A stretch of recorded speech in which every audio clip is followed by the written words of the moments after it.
Okay, so in this video I'll show you how to create a customer order and then dispatch it. So there's two ways. You can either do a customer order and then later in the future say you want to dispatch it, or you can do direct dispatch. I'll show you both. So I'll start with clicking on customer order, and then you select which customer. Now in this case I only have one customer. Click on this customer. Set the delivery date. I'll leave it for the 22nd, which is today, and then you start adding the items on this dispatch. So I'll look for 9013 and click on add to specify the quantities. So say I want 5 white, I want 5 clear anodized, and 5 black. Accept it, and gets added to the order. Now at this point, once you're done with adding all the items, you can either click save and close, or you can click dispatch. If you click save and close, it'll save it as an order. So now if you click on show orders, it'll show you the order here, and the red flag marks it as outstanding, so it hasn't been delivered. Say you're ready to deliver it, all you need to do is double click and click on dispatch. If you notice it become green ticked, that means the order is no longer outstanding and it's been closed. If you go to show dispatches, you'll notice a new dispatch being added with the same order number. To print this dispatch, just double click on the dispatch and click on print. Give it a few seconds and you should be able to send it out to your printer. Okay, so from this point you can either save it, or you can click on the print icon to print it. Just close it for now, and you can export it to Excel if you want to. So if you notice, after dispatching, you only have the print functions. You can't make any more changes at this point. You can either print or export to Excel, but you can't make any quantity changes or date changes. Now the other way to do a dispatch is, rather than saving the order and then dispatch it, you can just immediately dispatch it. I'll show you another example. Actually, let me add another customer, because we only have one customer at this.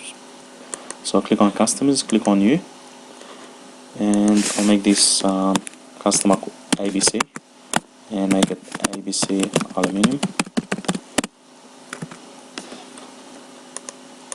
Select the group, and just save it.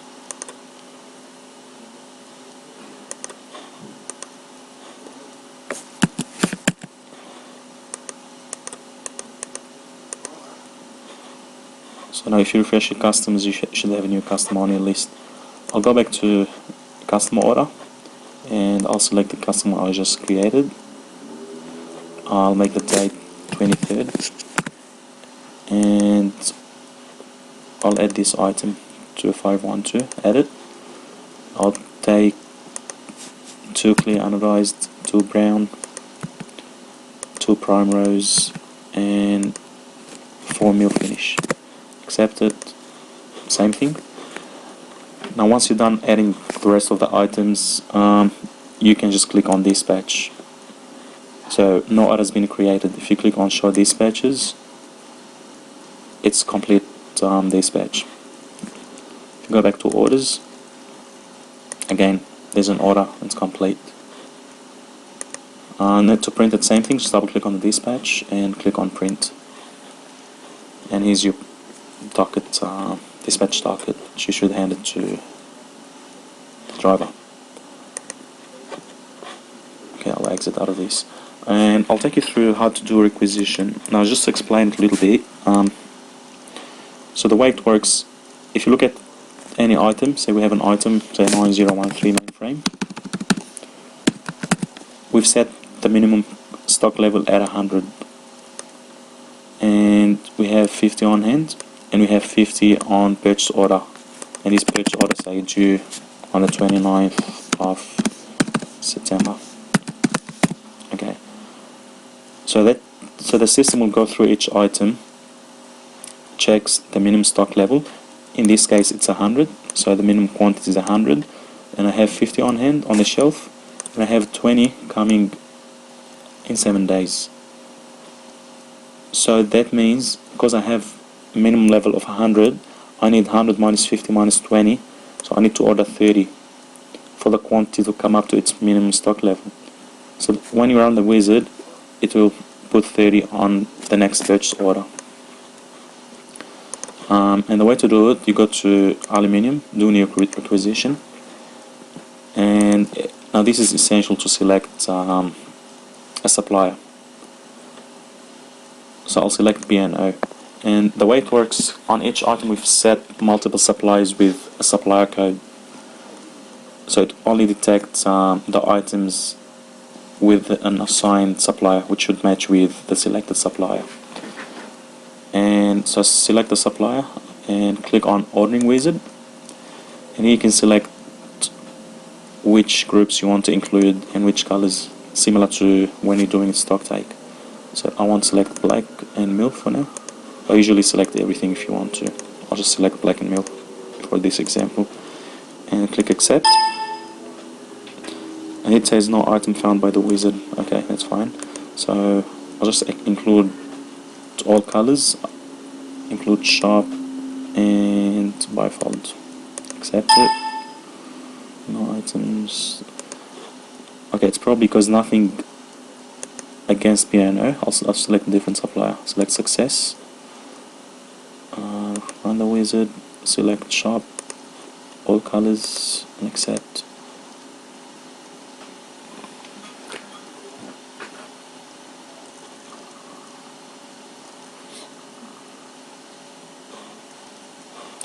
And if you noticed all these items being added to the order, now you can click toggle to minimize and maximize the groups.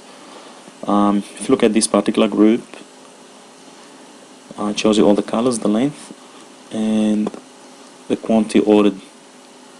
So this quantity matches the minimum quantity against each color. So the black I have 50, I have 50 bronze, 50 mil, and then I have 1 for each other color, because the minimum quantity set for 1 for all the other colors.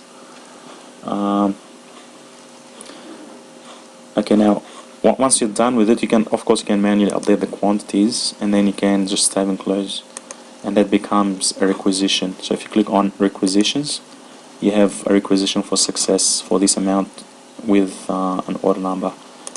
Now once this requisition gets approved by your supplier, all you need to do is make sure the quantity are in line with the approved order. So you've sent this requisition and they come back to you with a list of items and the quantities, and they tell you, okay, we can only supply, we can't give you 50 in this container, we'll give you 40, so you make that 40, you go to the one below it and you make that, say, 38 for example. Okay, and then once you're done with adjusting the quantities, click on approve and close, and that will convert this requisition to an order. So approve and close, and if you notice, requisition is no longer available on the list. If you go to orders, you have a new order with a red flag, which means it's an outstanding order. Now if you look here at criteria, you have this drop down. If you select all and refresh requisition, orders, it only shows you the orders with red flag. And we don't have any other orders, that's why it only shows one. But say you're ready to deliver this order, double click and receive. So to receive, same thing, here you can either adjust the quantities and receive, say I've only received 30 for this one. So you do that and then you receive. Other way to do it is you do a new delivery, select the supplier, which is success, and then this lets you load from an existing order. So I'll select an order. Now I only have one order, which is the one I just did. Select it and click on load, and to load all the quantities for you. Click on toggle just to expand all the quantities. Okay, and if you notice, that's the original ordered quantity in the ordered. Now here you have to, if you look at the quantity, it's 0, because you should manually set the delivered quantity. And if you look on the top, you have deliver all or zero all quantities. If you choose to click on deliver all, notice what happens to the quantity. So it's going to deliver all the ordered quantity. If you want to go back to zero, just reset it, click on zero all and reset it. Say you want to partially deliver half the item, say you only received 20, and you only received, say, 18 of this color and 40 of the other color, 40 mil. And I'm just gonna receive these ones for now. So save and close.